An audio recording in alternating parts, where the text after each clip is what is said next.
Hey, come on in and welcome to A Win is a Win podcast, where sports and everything else collide. Comfortable? All right. Let's go, Dr. T.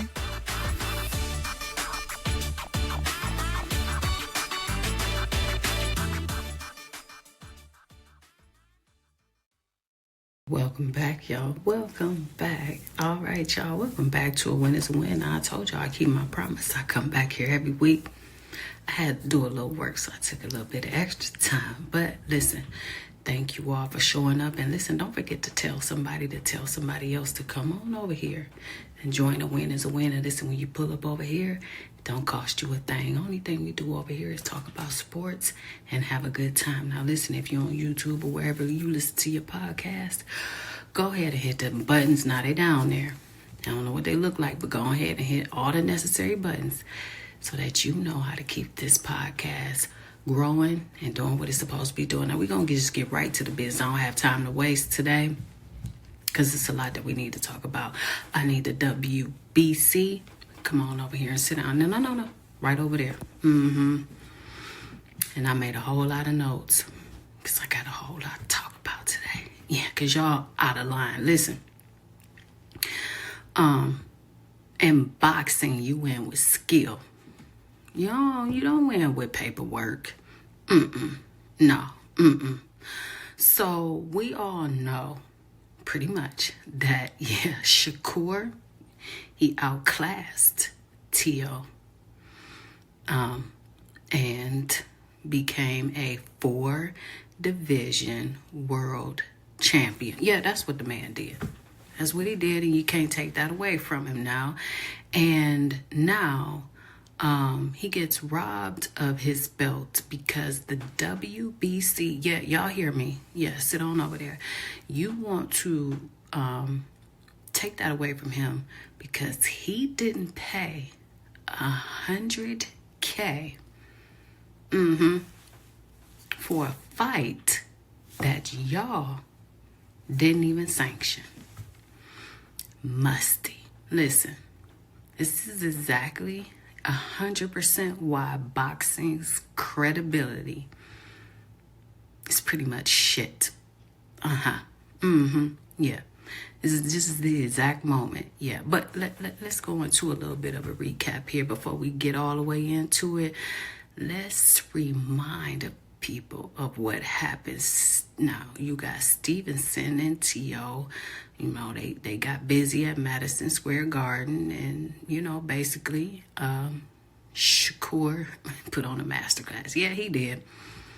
And first of all, if you looked at T.O., he got his hands down, and he just didn't look like he was there to do anything. So, by unanimous decision. Now, okay, Shakur won the fight. And if you disagree with that, I don't know what you were watching. He became a 4-division champion. Pretty much a rare achievement in a sport. And you can paint pretty much the fight as a career-defining moment, only for the celebration to be cut short by this sanction that y'all, trying to implement here. So, let's talk about the decision, okay? Now, I'm going to go over this because, like I said, I got my notes on y'all. Yeah. Here's the official reason. I'm going to read it. They cited an internal rule prohibiting champions from holding titles in one weight class while holding another body's title in a different division. But here's the nitty-gritty, though. This feels more than just a technicality, in my opinion. I'm break this down. Stevenson wasn't stripped for moving weight. He was allegedly stripped because the WBC demanded $100K sanctioning fee for the Lopez fight.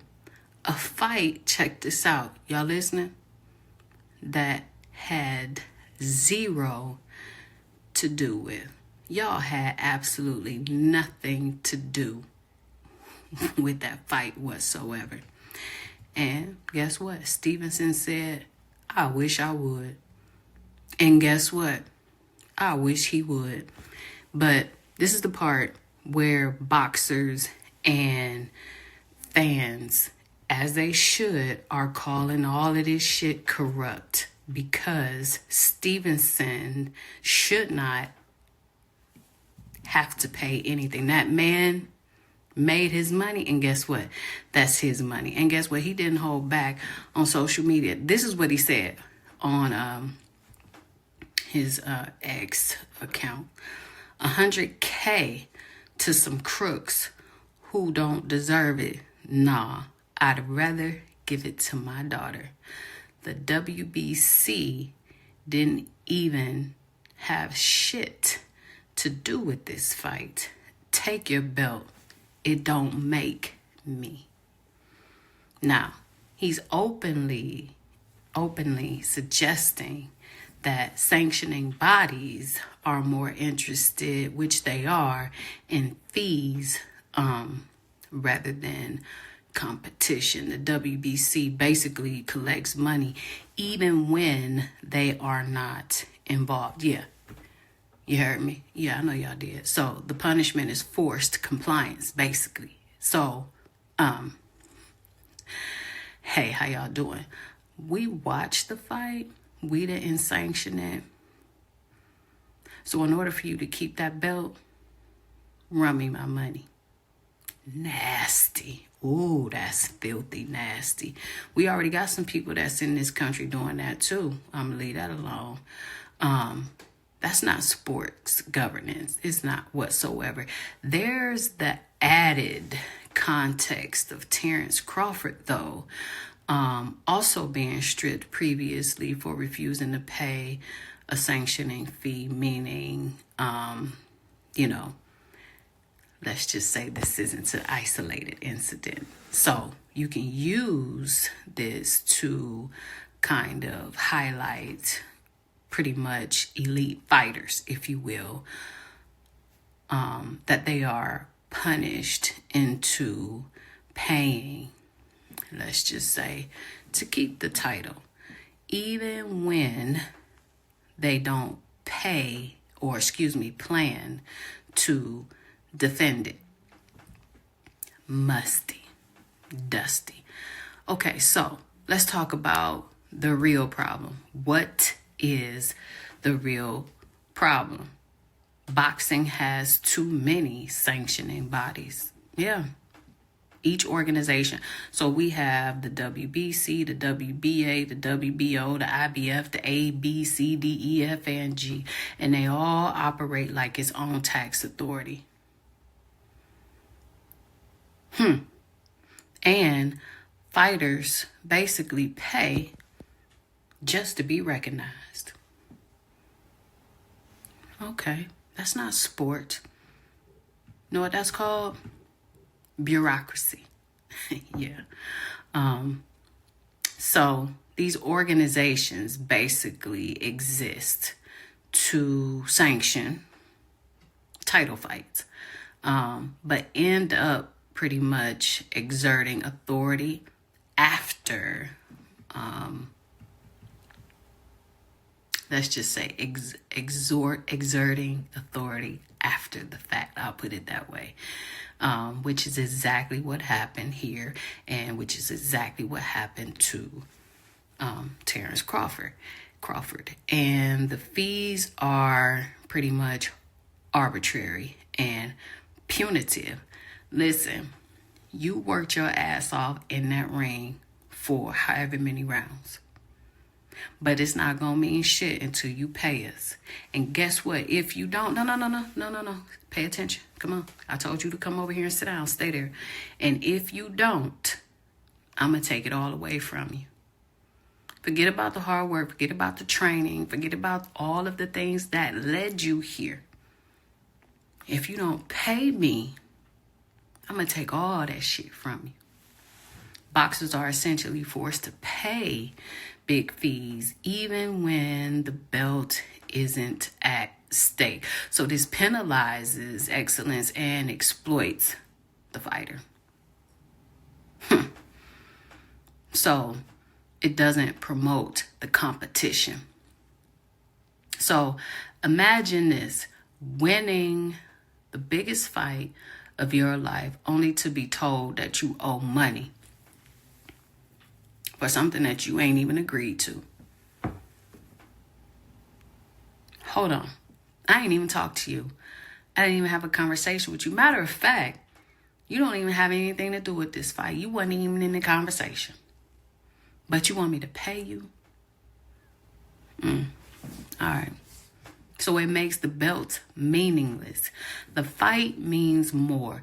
The sweat, the blood, the busted eye, the fractured jaw, all of that means more than the little belt. If holding a title can be taken away for paperwork reasons, not losses, then what real value of a belt is there? What value does it hold anymore? The belt is supposed to represent the best in the world, not who pays the most for it or who signs the biggest check. So, let's walk this back a little bit. If you think boxing has struggled for decades, sanctioning bodies have a long history, arbitrarily stripping titles, controversial structural fees, and conflicts of interest and rankings and decisions, fans often complain that belts are more of a promotional tool, pretty much, than like the true indicator of the best fighter. We see what's happening in the ring. So if the belt comes with the cost, then let's just eliminate it. And Stevenson's situation is just the latest example that validates everybody's complaint. So get rid of it. The bigger truth,